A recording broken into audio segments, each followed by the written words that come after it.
উফ ৰাম কিমান আৰু এনেকুৱা ভিত্তিহীন কথাবিলাক কৈ আমাৰ মূৰটো বেয়া কৰে। গোটেই বিদেশী ৰাষ্ট্ৰবোৰৰ পৰা পইচা ধাৰ লৈ দেশ চলাই থকা চৰকাৰে আকৌ আমাক কয় যে বানপানীৰ সময়ত আমি বাকচটো লৈ পেলাই সাহায্য উঠোৱাটো আমাৰ ভুলেই হ'ল। মুখ্যমন্ত্ৰী হিমন্ত বিশ্ব শৰ্মাক কঠোৰ সমালোচনা নিলোৎপল বৰাৰ। মুখ্যমন্ত্ৰীৰ জীৱনলৈ বিপদ মাতি আনিছে শিল্পী নিলোৎপল বৰাই।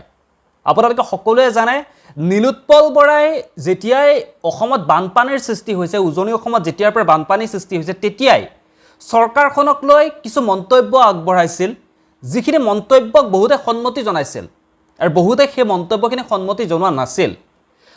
মুখ্যমন্ত্ৰী হিমন্ত বিশ্ব শৰ্মা ডাঙৰীয়াই আজিৰ পৰা দুদিন আগত আগবঢ়োৱা এটা মন্তব্য, যি মন্তব্যত হিমন্ত বিশ্ব শৰ্মাই কৈছিল যে হাতত বাকচ লৈ দোকানে দোকানে গৈ পইচা তোলাটো একেবাৰে উচিত নহয়। চৰকাৰখনে ব্যৱস্থা কৰিব, তেওঁলোকৰ যিসকল বানপীড়িত লোক তেওঁলোকৰ ব্যৱস্থা কৰিব। কোনোবাই যদি পইচা দিবলৈ বিচাৰিছে নিজে গৈ পইচা দিয়ক। এনেকৈ ৰাইজৰ ওচৰত দান বৰঙণি তুলি সাহায্য দিবৰ কাৰণে যাব নালাগে, এনেকুৱা মন্তব্য আগবঢ়াইছিল। মূল কাৰণটো আছিল মেঘৰঞ্জনী, অভিনেত্ৰী মেঘৰঞ্জনী।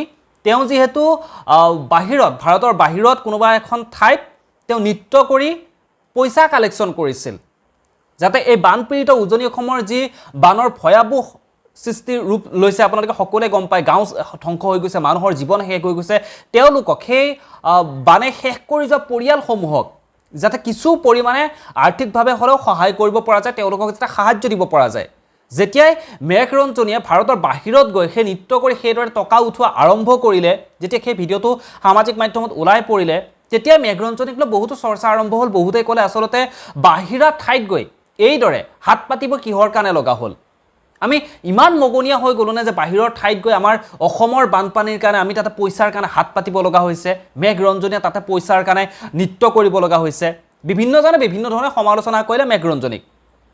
তাৰ পিছতেই হিমন্ত বিশ্ব শৰ্মা ডাঙৰীয়াই মন্তব্যখিনি আগবঢ়াইছিল যে এইবোৰ একেবাৰে উচিত নহয়, আৰু এতিয়াৰ পৰা যদি তেনেকৈ কোনোবাই দোকানে দোকানে যদি পইচা তুলিবলৈ যায়, বান সাহায্যৰ নামত এনেকৈ যদি বাকচ তুলি পইচা তুলিবলৈ, তেওঁলোকৰ ওপৰতো ব্যৱস্থা কৰা হ'ব, এনেকুৱা মন্তব্য আগবঢ়াইছিল হিমন্ত বিশ্ব শৰ্মা ডাঙৰীয়াই। যিহেতু হিমন্ত বিশ্ব শৰ্মা ডাঙৰীয়াই যথেষ্ট দিন পিছত, বানপানী হোৱাৰ বহুকেইটা দিন পিছত বানপীড়িত ঠাইসমূহলৈ গ'ল। সেই যিসমূহ ঠাই বানে শেষ কৰি দিছিল সেই ঠাইসমূহলৈ গ'ল। তাত কেনেকুৱা বৰ্তমান সময়ৰ কেনেকুৱা পৰিস্থিতি হৈ আছে সেই পৰিস্থিতিসমূহতে পৰিলক্ষিত কৰি তেওঁলোকক যিধৰণে পৰা যায়, চৰকাৰখনে যিধৰণে তেওঁলোকক পাৰে তেওঁলোকক সহায় সহযোগ আগবঢ়াব বুলি হিমন্ত বিশ্ব শৰ্মা ডাঙৰীয়াই প্ৰতিশ্ৰুতি দিলে।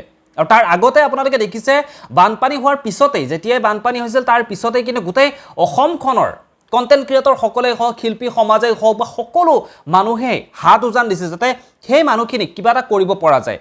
সেই মানুহখিনিক, যিখিনি মানুহে বানপীড়িত অঞ্চলৰ সেই ব্যক্তিসকল, যিসকল ব্যক্তিয়ে এতিয়া এমুঠি ভাতৰ কাৰণে তেওঁলোকে চটপটাই আছে, এখন কাপোৰৰ কাৰণে তেওঁলোক চটপটাই আছে, এইখিনিত যাতে তেওঁলোকক কিবা এটা ব্যৱস্থা কৰিব পৰা যায়। কেৱল অসম বুলি নহয়, ভাৰতৰ বিভিন্ন দয়াশীল ব্যক্তি, ভাৰতৰ বিভিন্ন গণ্যমান্য ব্যক্তিসকল তেওঁলোকেও আহি সহায় সহযোগ আগবঢ়ালে। আৰু তেওঁলোকৰ সহায় সহযোগত সেই মানুহখিনিয়ে কিছু পৰিমাণে হ'লেও সকাহ পালে, কিছু পৰিমাণে হ'লেও তেওঁলোকক সকাহ দিয়াৰ ব্যৱস্থা কৰিলে। বহুতেই চাউল দিলে, বহুতেই ভাত বনাই খোৱালে, বহুতে ঘৰ বনোৱাই দিয়াৰ আনকি দায়িত্ব পৰ্যন্ত তেওঁলোকে লৈ ল'লে। সেয়া আপোনালোকে সকলোৱে ইতিমধ্যে সামাজিক মাধ্যমত দেখিছে। আৰু যেতিয়াই হিমন্ত বিশ্ব শৰ্মা ডাঙৰীয়াই সেই হাতত বাকচ লৈ টকা উঠাব নালাগে বুলি সেই মন্তব্য আগবঢ়াইছিল, তাৰ পিছতেই নিলোৎপল বৰা, শিল্পী নিলোৎপল বৰাই কি কৈছে, হিমন্ত বিশ্ব চৰকাৰখনক আচলতে সমালোচনা কৰি কি কৈছে, মই সেই ভিডিঅ'টো আপোনালোকক দেখুৱাইছোঁ। সেই ভিডিঅ'টো আপোনালোকে এবাৰলৈ চাওক।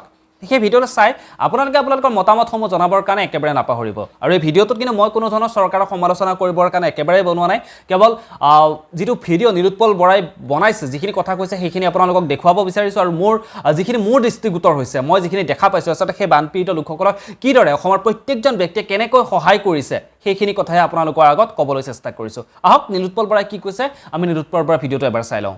উফ ৰাম কিমান আৰু এনেকুৱা ভিত্তিহীন কথাবিলাক কৈ আমাৰ মূৰটো বেয়া কৰে।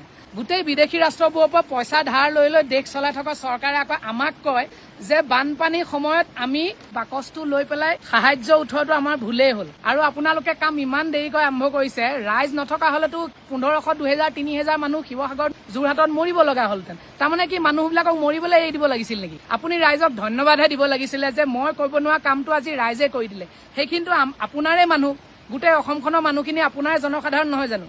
যদি পইচা উঠাবই নালাগে তেতিয়াহ'লে আপুনি বানপানী হোৱাৰ লগে লগে ক'ব লাগিছিল যে সকলো দায়িত্ব মই লৈছোঁ, ৰাইজ আপোনালোকে নিজৰ পকেটৰ পইচা দিব নালাগে, মই আছোঁ আপোনালোকৰ লগত, সকলো গোটেই মানুহক মই ৰেস্কিউ কৰিম, সকলোকে খাদ্য মই দিম আৰু যিমান কৰিব লাগে চব দায়িত্ব মই ল'ম। ৰাইজৰ বাবে সকলো কৰাৰ পিছত বহুত দেৰিকে 2 সপ্তাহ পিছত আহি আপোনাৰ এই কথা আমি আৰু নুশুনো দেই। আৰু আপুনি যেনেকৈ কৈছে সহায়টো তেনেকুৱা বস্তু নহয়। কেতিয়াবা নিগনিয়েও সিংহক সহায় কৰি সিংহৰ জীৱন বচোৱাৰ সাধু আমি সৰুতে পঢ়ি আহিছো। গোটেই অসমবাসী ৰাইজৰ ভালৰ বাবে নিজৰ সামৰ্থ্য অনুযায়ী 10 টকা হলেও দিছে। আৰু সেই যিয়ে 10 টকা 20 টকা 100 টকা 200 টকা দিছে তেওঁলোকে সেই বাকচটোতে 100 টকা 200 টকা বা 10 টকা দিছে। আৰু সেই মাধ্যমটো যদি নাথাকিলে হয় তেতিয়াহ'লে সেই মানুহজনে 20 টকা দিবলৈ কেনেকৈ শিৱসাগৰলৈ গ'লহেঁতেন। কোনোবাই যদি 2-এজনে বদমাচি কৰিছেও সেয়াও দেখোন আপোনালোকৰ মানুহে ওলালে।